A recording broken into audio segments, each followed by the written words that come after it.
سیرت النبی کانفرنس اس وقت جاری ہے، آپ کو براہ راست لیے چلیں گے۔ اس وقت وزیر اعظم شہباز شریف خطاب کر رہے ہیں۔ وہی فرقان، وہی یاسین، وہی طٰہٰ، انتہائی قابل احترام علماء کرام، نعت خوان حضرات، مہمانان گرامی، السلام علیکم۔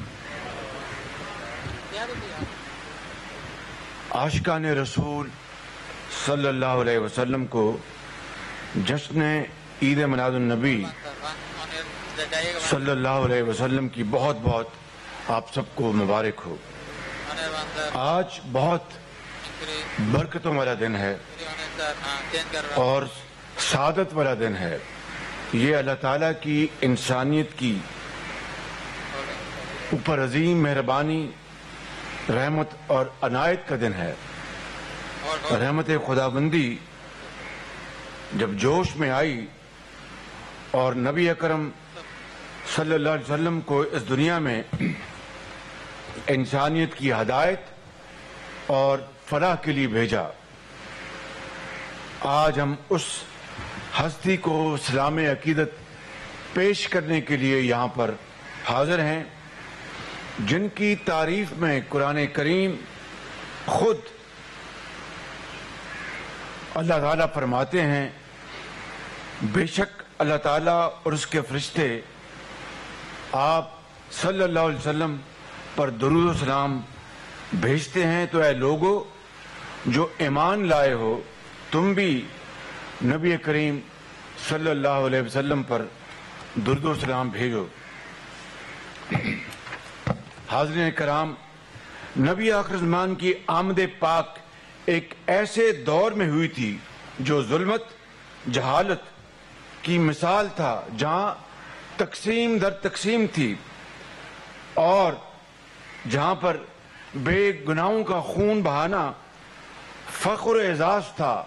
انسانیت غلامی کی زنجیر میں جکڑی ہوئی تھی، خواتین غلاموں کو مال مویشی اور ذاتی جاگیر سمجھا جاتا تھا، بچیوں کو زندہ درگور کر دینے کے قابل نفرت رواج رائج تھے، اور لوٹ مار باعث ندامت نہ تھی بلکہ بہادری اور قصہ گوئی کا باعث تھا۔ ان سیاہ تاریک اندھیروں میں اللہ تعالیٰ کو انسانیت پر رحم آ گیا اور رحمت العالمین حضرت محمد مصطفیٰ صلی اللہ علیہ وسلم نور سحر بن کر طلوع ہوئے، اور جس نے بدحال معاشرے کو ایک نئی روح کی نئی زندگی دی۔ آپ نے نبوت صلی اللہ علیہ وسلم کے بلند مقام پر فائز ہونے سے پہلے ایک بد اخلاق معاشرے میں جو تعارف پایا وہ یہ تھا کہ نبی کریم صلی اللہ علیہ وسلم صادق اور امین ہیں، اور اس کے لیے کسی گواہی کی ضرورت نہ تھی۔ آپ کی امانت و دیانت کا یہ عالم ہے کہ جب کفار مکہ نے آپ کے قتل کی مکروہ سازش تیار کی تو اس وقت بھی آپ نے حضرت علی کرم اللہ وجہ الکریم کو امانتیں سونپ کر لوگوں کو واپس پہنچانے کی ذمہ داری دی۔ سبحان اللہ۔ آپ مجسمہ اخلاق، شرافت اور حیا تھے، یتیموں، ناداروں، مسکینوں اور بے کسوں کے والی و سرپرست تھے۔ کسی سوالی کو خالی نہ واپس بھیجنا آپ کی سنت اطہر تھی۔ بدترین دشمن بھی آپ کے اخلاق پاک کے مستحق ٹھہرتے، خون کے پیاسے بھی دعا پاتے اور رحم سے فیض یاب ہوتے۔ آقا کریم نے فرمایا، اللہ کے نزدیک روز قیامت لوگوں میں سب سے برا وہ ہے جسے اس کی بد کلامی کی وجہ سے لوگ اس کو چھوڑ دیں گے۔ آپ کو رائے حق سے ہٹانے کے لیے ہر طرح کے جبر، دباؤ، ظلم کے ہتھکنڈے استعمال ہوئے، بہتان، الزام اور جھوٹ گھڑا گیا۔ طائف میں سرکار دو عالم کو شدید زخمی کیا گیا. رب کائنات کی ذات اقدس جلال میں آئی لیکن رحمت عالم کی زبان مبارک سے دعا ہی نکلی. یہ ہیں ہمارے آقا اور یہ ہیں ان کی سنت اطہر. حاضرین محفل، مدینہ منورہ تشریف لانے کے بعد نبی کریم صلی اللہ علیہ وسلم نے اپنی پیغمبرانہ اور خداداد صلاحیتوں کے ذریعے شروع ہی سے ایسے اقدامات کیے جن سے آگے چل کے ایک متفقہ دستور کی منظوری کی راہ ہموار ہوئی. حضور صلی اللہ علیہ وسلم کی مؤثر حکمت عملی سے سب سے نمایاں اور دورس نتائج کے حامل وہ معاہدے تھے جو آپ نے یہود و نصارہ سمیت کفار مکہ اور دیگر عرب قبائل کے ساتھ فرمائے. لیکن آپ کے دو اتحادی معاہدے خاص طور پر نتائج کے اعتبار سے تاریخی اور فیصلہ کن ثابت ہوئے. ایک میثاق مدینہ اور دوسرا معاہدہ حدیبیہ.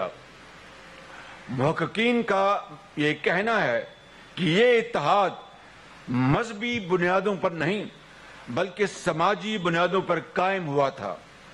سکولرز کے نزدیک میثاق مدینہ اولین دستور کی حیثیت رکھتا ہے.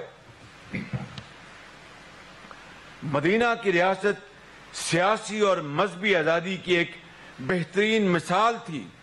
مذہبی آزادی میں یہ بھی شامل تھا کہ کسی غیر مسلم کو جبراً مسلمان نہیں بنایا جائے گا، انہیں بلا وجہ تنگ نہیں کیا جائے گا، ان کی املاک کو نقصان نہیں پہنچایا جائے گا، ان کے جان و مال کی بھرپور حفاظت کی جائے گی اور فتنہ اور فساد کو قوت کے ساتھ ختم کیا جائے گا.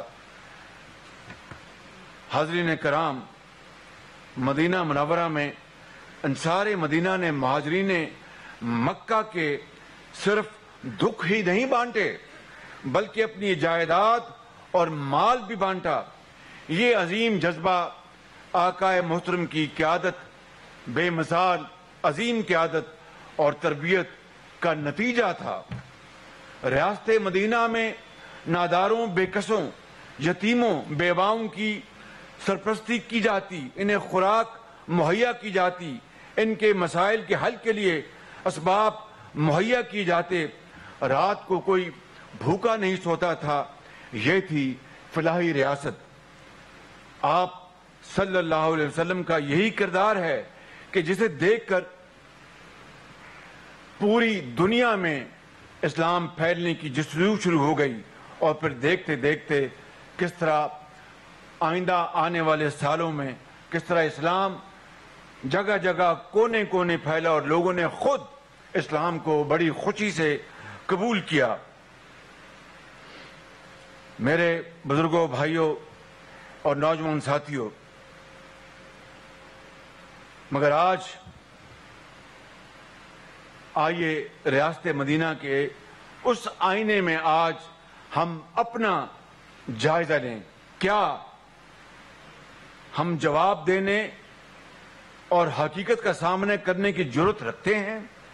کیا یہ ریاست مدینہ کے پاک نام کی توہین کے مترادف نہیں کہ ہمارا عمل تو اس کے تقاضوں کے منافی ہو لیکن ہماری زبان سے دن رات یہ پاک نام ادا ہوتا رہے؟ علم و تحقیق میں آج ہم کہاں ہیں؟ علم تو ہماری میراث ہے. ریاستی نظم و نسق یعنی گورننس اور معیشت میں ہم کہاں ہیں؟ اخلاقی لحاظ سے ہم کہاں ہیں؟ کرپشن میں ہم کہاں ہیں؟ عوام کی خدمت کرنے میں ہم کہاں ہیں؟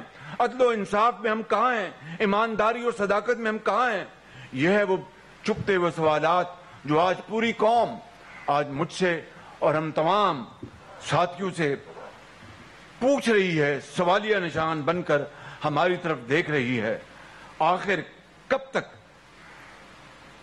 ہم روایتی تقریریں کرتے اور سنتے رہیں گے؟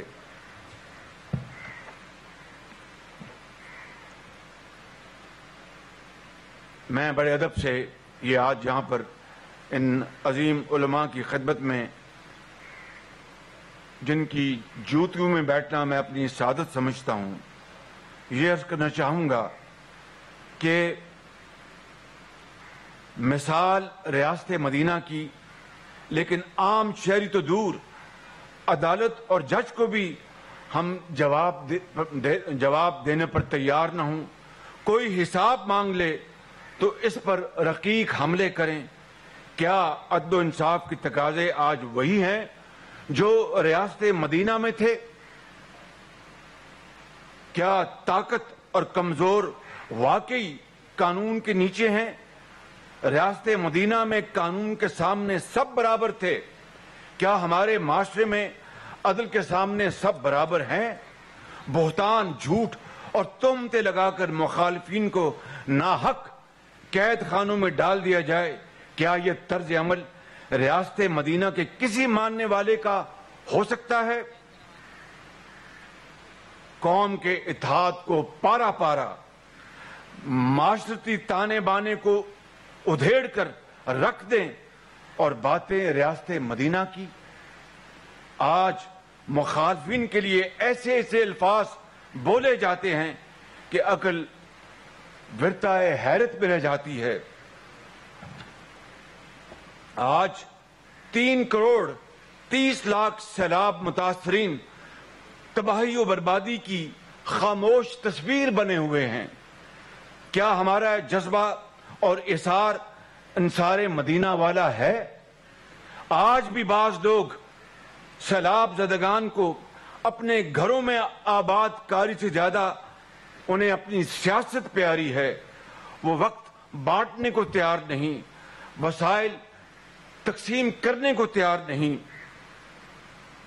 میرا گھر تو ریگولرائز ہو جائے اور دیگر گھر گرا دیے جائیں، کیا یہ ریاست مدینہ میں ممکن تھا؟ بیت المال یا توشہ خانہ ذاتی کمائی کا ذریعہ بن جائے، کیا ریاست مدینہ میں اس کا تصور تھا؟ دستور کو نہ ماننے، قانون کو نہ مانے، عدالت کو نہ مانے، کیا ریاست مدینہ میں اس کا تصور ہو سکتا تھا؟ حاضرین محفل، ریاست مدینہ نے لوگوں کے معاشی بوجھ ختم کیے۔ یہی وجہ تھی کہ زکوٰۃ دینے والے تو موجود تھے لیکن زکوٰۃ لینے والا ملتا نہیں تھا۔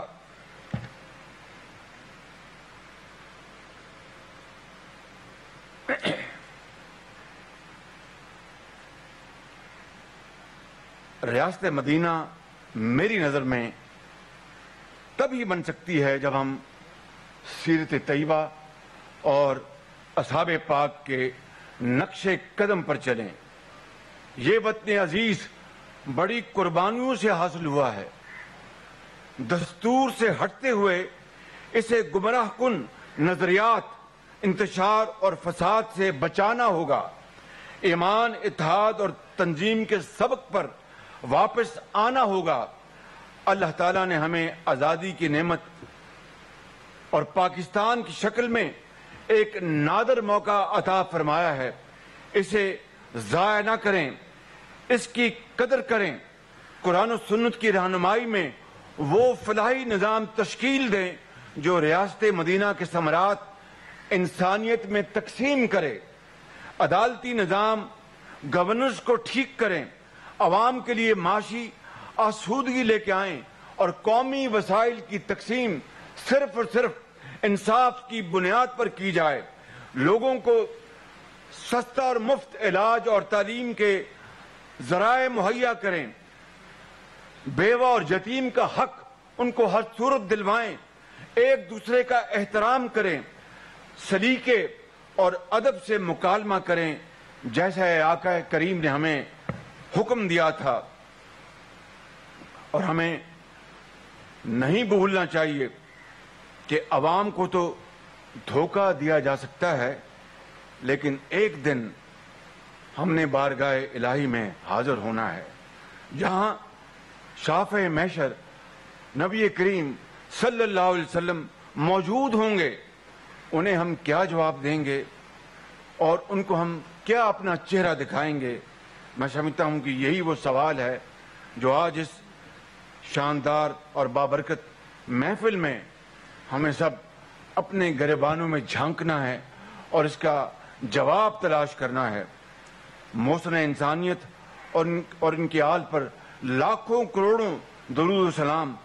سلام اس پر کہ جس نے بے کسوں کی دستگیری کی، سلام اس پر کہ جس نے بے کسوں کی دستگیری کی، سلام اس پر جس نے بادشاہی میں فقیری کی، سلام اس پر کہ جس کے گھر میں چاندی تھی نہ سونا تھا، سلام اس پر کہ جس کے گھر میں چاندی تھی نہ سونا تھا، سلام اس پر کہ ٹوٹا بوریا جس کا بچھونا تھا، اور سلام اس پر کہ جس نے خون کے پیاسوں کو کبائیں دیں،